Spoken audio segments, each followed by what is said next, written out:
जिनको ये लगता था कि मेरा साम्राज्य है और की क्या हालत हो गई, उनके परिवार की क्या हालत हो गई है, कोई कहीं भाग रहा है, कोई कहीं भाग रहा है, वो दिन गिन रहे हैं। पिक्चर की एंडिंग में विलन के साथ क्या होता है अब आप देख ही रहे हैं। तो ये अब कुछ योगी जी पे भी छोड़ा जाए, योगी जी भी कुछ कहें और कुछ करें। रेवतीपुर के ब्लॉक प्रमुख का जब चुनाव होता है, पहली बार लोग देखते हैं एक ऐसे प्रत्याशी जो कि रेवतीपुर ब्लॉक प्रमुख के इतिहास में पहली बार निर्विरोध चुने जाते हैं। एक खास मुलाकात राहुल राय जी के साथ।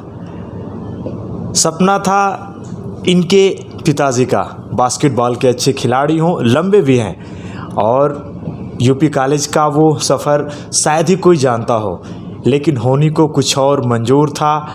राजनीति में आए और निर्विरोध रेवतीपुर में ब्लॉक प्रमुख के चुनाव में कूदना, सामने कोई प्रत्याशी नहीं।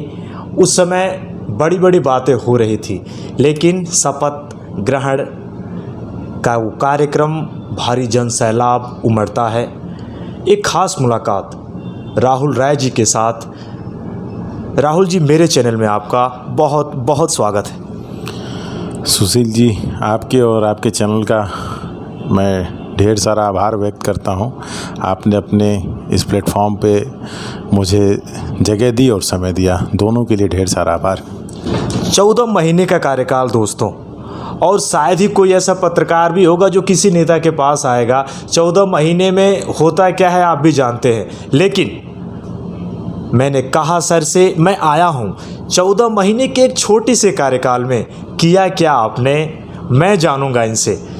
हुआ क्या राहुल जी? सबसे पहले जब आपने शपथ लिया, उसके बाद फंड में पैसे भी नहीं थे, कहाँ से क्या किया आपने? बहुत सारी मुश्किलें भी आईं, लेकिन पहला कार्य किया क्या आपने शपथ ग्रहण के तुरंत बाद? देखिए सुशील जी, रेवतीपुर विकास खंड से निर्विरोध ब्लॉक प्रमुख चुन के आना माँ भगवती का असीम आशीर्वाद और हम लोगों को मिला था। तो ही इस विकास खंड में जब प्रमुख का चुनाव लड़ने से पहले ही मेरे मन में अपने था कि प्रमुख बनने के बाद प्रथम काम माँ भगवती के चरणों में समर्पित करेंगे, उसके बाद ही फिर आगे कोई। तो जैसे ही विकास खंड में हम लोगों ने शपथ ली, अपने यहाँ विकास खंड में कुछ धन का अभाव भी था। उस समय हम लोगों की क्षेत्र की विधायक हुआ करती थी अलका राय जी।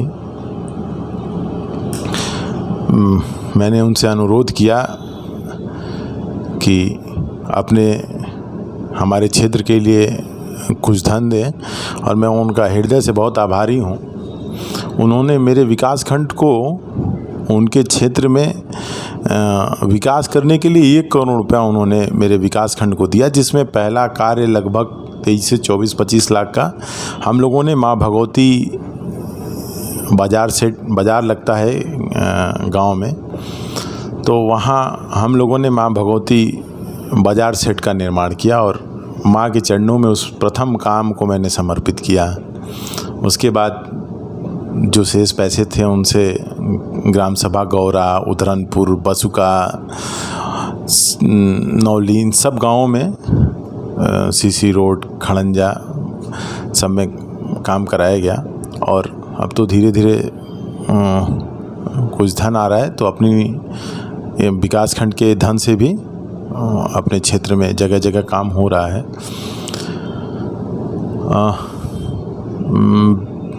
हम लोगों जब मैंने विकास खंड में शपथ ली, तो जिनके सहारे मैं चुन के आता हूँ, जो मुझे मेरा चयन करते हैं और प्रमुख बनाते हैं, उन क्षेत्र पंचायत सदस्य के लिए काफ़ी खेद था। जब मैं विकास खंड में गया तो वहाँ बैठने के लिए कोई जगह नहीं थी, जबकि विकास खंड का या क्या कहें उसका जो पूरी प्रक्रिया है उसका संचालन ही होना है कि जब प्रधान और क्षेत्र पंचायत सदस्य की बैठक होती है, उसमें निर्णय होता है कौन कौन से काम प्राथमिकता पे चयन किए जाएं और फिर उन पे धन आवंटन होता है। तकनीकी स्वीकृति ली जाती है और काम होते हैं। तो मैं काफ़ी पीड़ा में था कि जिन क्षेत्र पंचायत सदस्य के बदौलत हम लोग चुन के विकास खंड में आते हैं, उनके बैठने के लिए कोई जगह ही नहीं थी। तो बाजार शेड निर्माण कराने के बाद अपनी बजट थोड़ा ज़्यादा लगता है सभागार या बैठने के लिए, लेकिन मेरा यह है कि पहला सर्वप्रथम ये सब कार्य तो सड़क और नाली, खड़ंजा, सीसी रोड ये सब बन रहे हैं, लेकिन मेरी एक अपनी इच्छा है कि एक अच्छा सभागार बने जहां सभी क्षेत्र पंचायत, सम्मानित क्षेत्र पंचायत सदस्य आके सम्मान के साथ वहां बैठे, एक बैठक की जा सके, जो एक प्रक्रिया है वो पूर्ण की जा सके ईमानदारी से। राहुल जी, पारिवारिक बैकग्राउंड क्या आपका ऐसा था, कोई घर में ऐसा नेता रहा हो, लीडर रहा हो जिसको आपने देखा हो और बचपन में ऐसा कि नहीं हमको भी राजनीति में जाना है? पारिवारिक बैकग्राउंड तो कह लें तो मतलब ना मेरे परिवार से पिताजी और दादा वादाजी कोई राजनीति में तो कोई था नहीं, लेकिन मैं जब 4 या 5 साल का था तब से अपने अभिभावक पिता तुल्य आदरणीय उपराज्यपाल जी को मैं देख रहा हूँ। 4-5 साल का था मैं, और राजनीति तो मैं नहीं कह सकता हूँ, संभव है जितना कुछ सीखा हूँ लगभग उनके बदल 4-5 साल से मैं 4 या 5 साल का था तब से मैं उनको देख रहा हूँ। आप के सानिध्य में बहुत कुछ सीख रहा हूँ, आज भी सीख ही रहा हूँ। तो बैकग्राउंड से तो परिवार में कोई नहीं था। जो भी अब राजनीतिक कहिए अभिभावक और या जिस बैकग्राउंड की आप बात कर रहे हैं, तो सब आदरणीय उपराज्यपाल जी, उनकी जो इच्छा होती है वही काम हम लोग करते हैं, जो वो कहते हैं वही सुनते भी हैं। इसके अलावा ना कुछ दिखाई देता है और ना कुछ सुनाई देता है। हम लोग का जीवन सिर्फ उन्हीं के नाम से समर्पित है। राहुल जी, मैं आपसे जानना चाहूँगा, गाजीपुर से ही वाहन फर्राटा भरते हैं, बहुत सारे माननीय यहीं से गुजरते हैं, लेकिन कुछ ऐसे गांव हैं सड़क की स्थिति काफ़ी ख़राब है, दुर्घटनाएं भी होती हैं जो कि छिपा नहीं है। लेकिन आज मैं बेबाकी से मैं आपसे पूछूंगा ये बात कि क्या उसे भी अगर मैं चाहूं कि राहुल जी के दिमाग में है कि नहीं प्राथमिकता है और आने वाले समय में उसे ज़रूर मुझे पूरा करना है। देखिए सुशील जी, जब मैंने शपथ लिया था तो 2-3 सड़कें मेरी प्राथमिकता में हैं।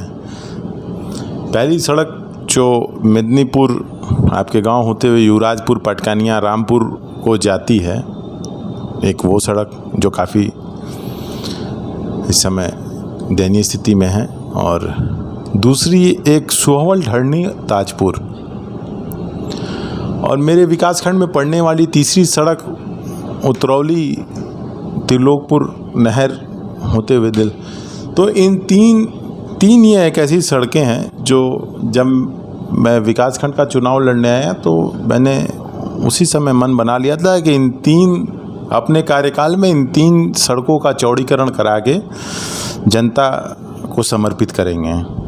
और माननीय अपने सांसद अभिभावक वीरेंद्र सिंह मस्त जी से मैंने अनुरोध किया, युवराजपुर मेदिनीपुर युवराजपुर पटकनिया रामपुर के लिए। उन्होंने मुझे पूरा भरोसा दिया है कि इस साल उसको स्वीकृति प्रदान कराएंगे। इसी संदर्भ में मेरी बात राज्यसभा सांसद नीरज शेखर जी से हुई है सुहवल ढरनी ताजपुर पे। दोनों लोगों को मैंने पत्र लिख के अनुरोध किया था कि ये दोनों सड़कें हमारे विकास खंड में, जो इन दोनों सड़कों पे जो ट्रैफिक लोड है, इन दोनों सड़कों का चौड़ीकरण नित्यांत आवश्यक है। आप भी देख रहे होंगे, आप भी जाते होंगे तो कितनी ट्रैफिक है इन दोनों सड़कों पे। और आप दोनों ने मतलब आश्वासन नहीं, पूरा भरोसा दिया है। और मैं आपके चैनल के माध्यम से कहना चाहता हूँ जो शेष कार्यकाल अपने पास है, उस कार्यकाल में इन तीनों सड़कों को, एक उतरौली की मैं बात कर रहा था, उतरौली नहर से सड़क निकल कर दिलदार नगर, वो शहर के लिए हम अपने सांसद वीरेंद्र सिंह मस्त जी को आभार प्रकट करते हैं कि उसको पीएमजीएसवाई में डलवा के उसको चौड़ीकरण के लिए उसकी स्वीकृति भी मिल चुकी है और काम भी लगने वाला है, टेंडर भी हो चुका है। तो शेष 2 सड़कें बच रही हैं। तो मैं आपके इस चैनल के माध्यम से मैं ये कहूँगा कि अपने कार्यकाल में इन दोनों सड़कों का चौड़ीकरण 100% कराया जाएगा, 100%, और कार्य भी स्वीकृत होगा। और जहाँ तक मुझे लगता है वो मेरे ही कार्यकाल में बन के तैयार भी होंगी। उस पर आप सुशील जी की मोटरसाइकिल भी चलेगी उस 5.5 मीटर चौड़ी सड़क पे। विकास विकास विकास विकास होता क्या है? विकास कहते किसे हैं? 14 महीने का छोटा सा कार्यकाल, उसके आगे बहुत सारी योजनाएं बताया राहुल जी ने। सर, मैं आपसे ये जानूं कि 2024 का चुनाव भी काफ़ी नज़दीक है। विकास देखा, लहुरी काशी ने वो विकास देखा लगातार हमीद सेतु के ऊपर। पूरे भारत ही नहीं, पूरे विश्व को नज़रें हैं। किसी ने ज़रूरत नहीं की माता गंगा के बीच में से रेलवे पुल का निर्माण, ऊपर से वाहनों का जाना। लेकिन मन में लोगों से जब मैं पूछता हूँ तो लोग कहते नहीं, मन में ये पीड़ा है कि उपराज्यपाल जी उस चुनाव को हारे। 2024 में ये आवाम की पुकार है। जहाँ तक मैं जाता हूँ लोग कहते हैं कि नहीं, उपराज्यपाल जी को आना चाहिए।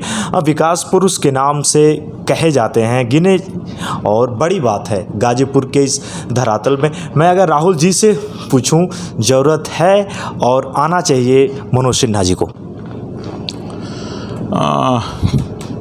थोड़ा वो जो लच्छेदार शब्द होते हैं, जो कहते हैं ना कि उन शब्दों का जखीरा, उसका थोड़ा अभाव है मेरे पास। मैं बड़ी सीधी बात करता हूँ।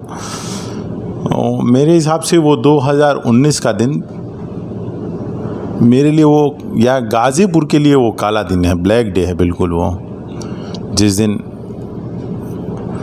माननीय उपराज्यपाल जी गाज़ीपुर से चुनाव हारते हैं और उनके खिलाफ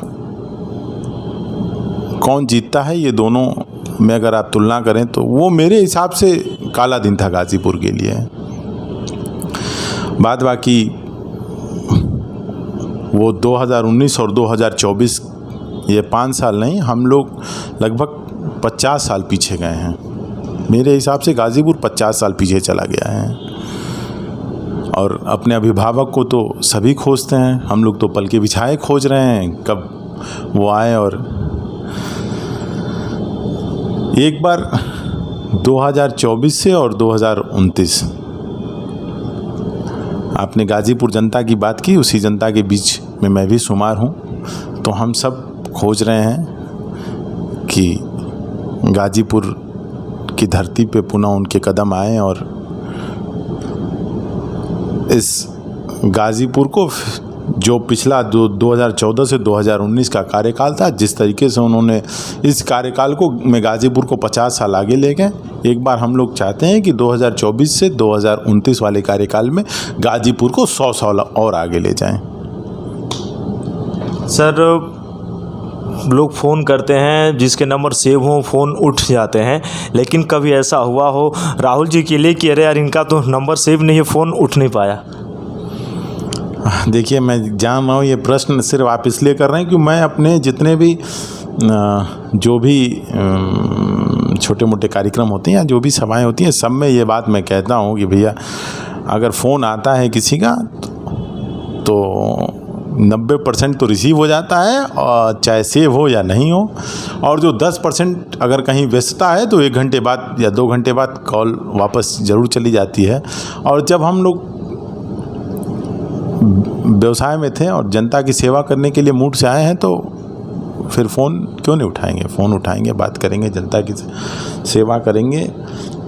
हम लोगों का ये है कि इस 5 साल के कार्यकाल में मतलब जो मिलना चाहे, जो बात करना चाहे, इन सब लोगों को कितनी सहूलियत से हम लोग उपलब्ध हो सकें, यही हम लोगों की मूल उपलब्धि होगी। और अधिक से अधिक लोगों को सहयोग कर सकें, कदम से कदम मिला के चल सकें। या जो लोग अपने साथ राजनीति में, या जब समाज सेवा के दृष्टिकोण से हम लोग राजनीति में आए, तो जिन लोगों ने अपना साथ दिया, आपके चैनल के माध्यम से ये मैं विश्वास दिलाता हूँ, विकास एक सतत प्रक्रिया है, लेकिन हम लोग जिस सोच के साथ आए हैं, समाज सेवा, और जो लोग साथ जुड़े हैं उनके लिए कदम से कदम मिला के सुख दुख में हर कदम पे उनके साथ खड़े रहेंगे। सुख में तो थोड़ा हो सकता है विलम्ब हो जाए, लेकिन दुख में उनके 2 कदम पहले उनके साथ खड़े मिलेंगे। राहुल जी, मैं आपसे जानना चाहूँगा, लोग जानते नहीं हैं, बास्केटबॉल खेलने गए थे आप, आखिर मन क्यों नहीं लगा आपका? हाँ, मन नहीं, बहुत कुछ चीज़ें ऐसी होती हैं जो भगवान के हाथों में, हमें तो अपना कर्म करना है। मेरे पिताजी की इच्छा ज़रूर थी कि मैं बास्केटबॉल का अच्छा खिलाड़ी बनूं, और आपके माध्यम से ही मैं उनसे क्षमा भी मांगता हूं कि मैं उनका ये सपना पूरा नहीं कर सका। बहुत कुछ चीज़ें ऐसी होती हैं जो आप सोचते हैं लेकिन वो पूरी नहीं हो पाती हैं।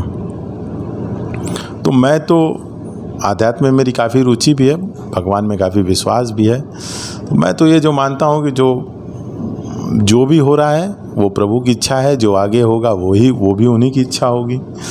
तो हमारा अपना काम है कर्तव्य करना, हम कर्म किए जा रहे हैं, जो प्रभु की इच्छा है वो हो रहा है, जो प्रभु की इच्छा होगी वो आगे होगा। कि मेरे पिताजी की ये ज़रूर इच्छा थी कि मैं बास्केटबॉल का खिलाड़ी बनूं या खिलाड़ी बनूं, लेकिन अपनी जो इच्छा थी उसके लिए मैं प्रयास करता रहा, और मतलब निरंतर प्रयास से कोई ऐसी चीज़ ही नहीं है जो संभव ना हो सके, अगर ईमानदारी से आप प्रयास कर रहे हैं तो एक ख़ास मुलाकात रेवतीपुर के ब्लॉक प्रमुख राहुल राय जी के साथ और बेबाकी के साथ इन्होंने बताया भी, एक शानदार सफ़र, बहुत सारे अनसुनी बातें जो लोग जानते नहीं हैं। सुशील जी, आपको शायद याद हो या नहीं हो, आपसे पहली मेरी मुलाकात हुई थी गौरा ग्राम सचिवालय के उद्घाटन में।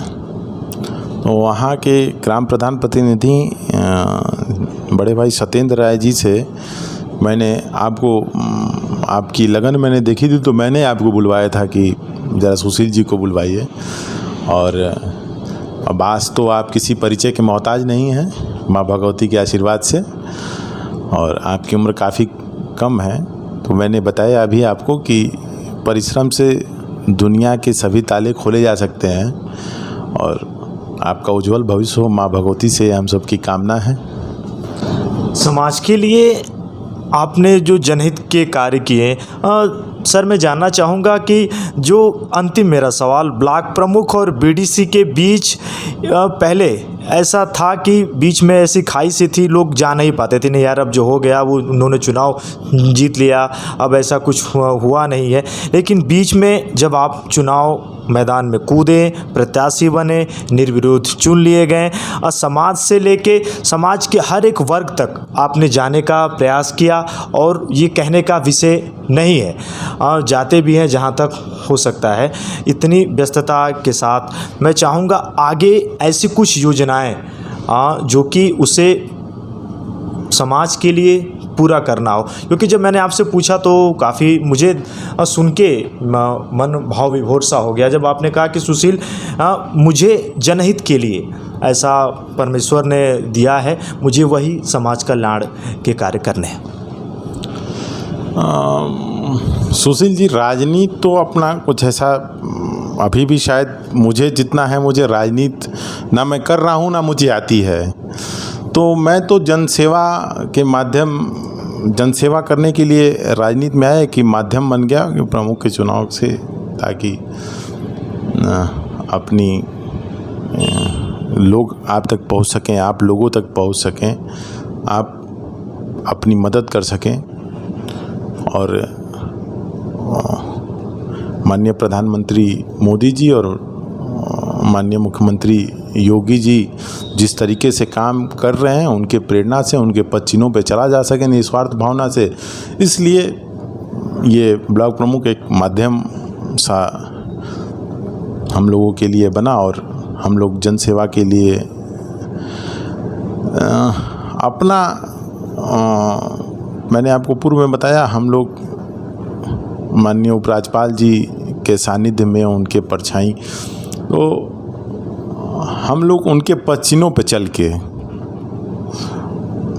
मतलब भ्रष्टाचार मुक्त विकास एक अपना है कि भ्रष्टाचार मुक्त विकास अपने विकास खंड में कराया जा सके और अपनी जन सेवा किसी ना किसी तरीके से, समाज सेवा किसी ना किसी माध्यम से हम लोग करते रहें। और राजनीति में हमारा अपना ये मानना है कि अधिक से अधिक लोगों को हम लोग सहायता प्रदान कर सकें।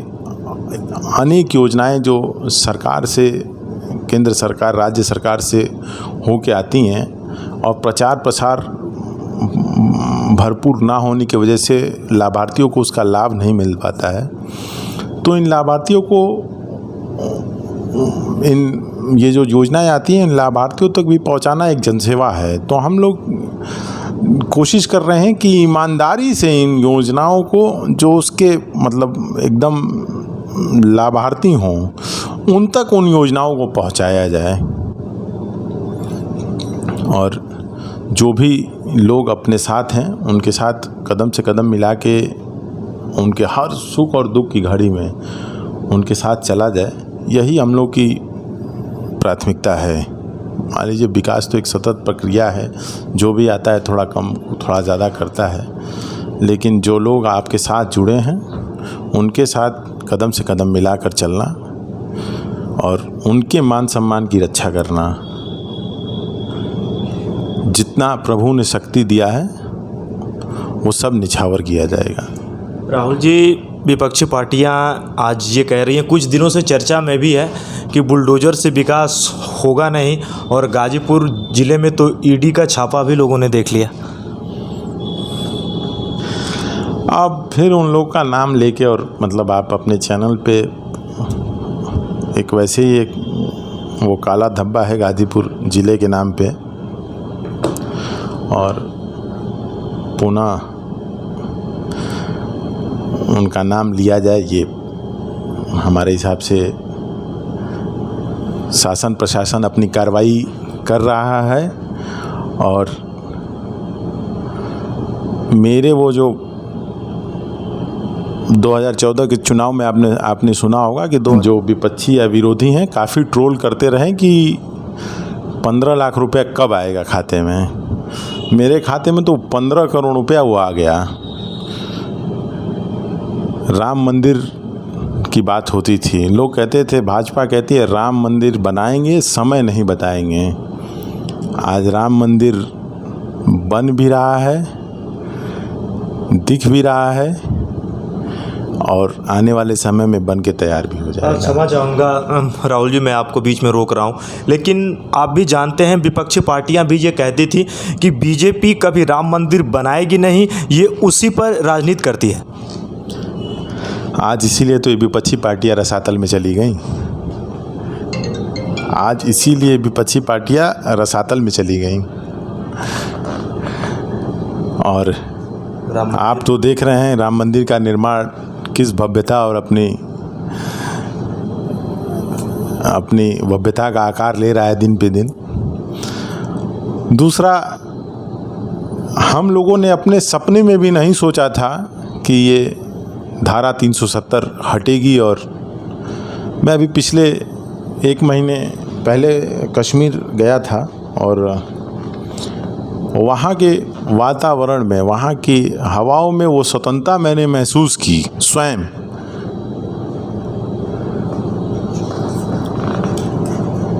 हम लोग 2014 से पहले पूर्व ये सोचते थे, कभी टीवी में आता था आप रात को खाना खाते वक्त टीवी देखते थे, आता था आज यहाँ बम ब्लास्ट हुआ 4 लोग मारे गए, आज यहाँ अटैक हुआ, आज यहाँ 2 लोग मारे गए, कल पाकिस्तान वहाँ अटैक कर दिया, वहाँ आतंकवादी मारे गए। ऐसे लोगों के दिमाग में एक जहन होता था, काश कोई ऐसा प्रधानमंत्री बने और घुस के मारे। मैं प्रधानमंत्री मोदी जी और अपनी भारतीय सेनाओं का मतलब आभार हम सब देशवासी प्रकट करते हैं कि उसी पाकिस्तान में घुस के मारा गया।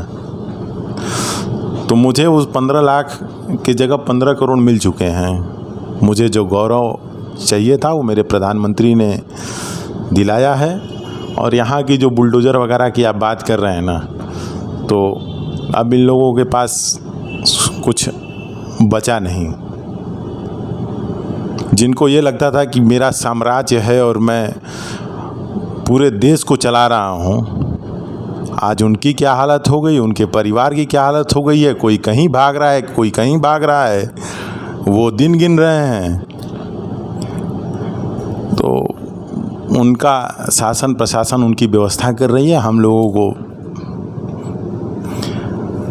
जो जैसा करेगा इसी पृथ्वी पे भर के जाएगा। आपने सुना होगा लोगों की कहावत, जो जैसा करेगा वैसा भर के जाएगा। तो जो समय था उनका वो चला गया। अब ये वाला भी दौर ये वाला जो उनका समय था वो चला गया। तो पिक्चर की एंडिंग में विलन के साथ क्या होता है अब आप देख ही रहे हैं। तो ये अब कुछ योगी जी पे भी छोड़ा जाए, योगी जी भी कुछ कहें और कुछ करें। राहुल जी, अमृत महोत्सव स्वतंत्रता दिवस का पूरी दुनिया ने देखा। मैं चाहूँगा वो अमृत महोत्सव सच में अद्भुत था।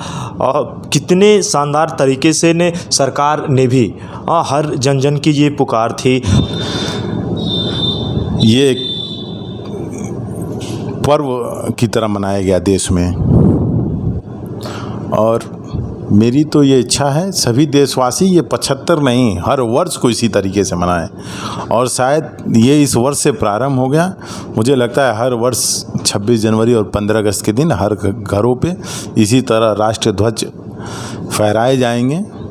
आपके चैनल से एक छोटा सा अनुरोध मैं कर रहा हूँ। जिस तरीके से माननीय प्रधानमंत्री जी के आह्वान पे देश में हर घर तिरंगा का आह्वान किया गया था, तो सभी क्षेत्रवासी या जनपदवासी या देशवासी अपने घर पे झंडा फहराएं। अब उस झंडे को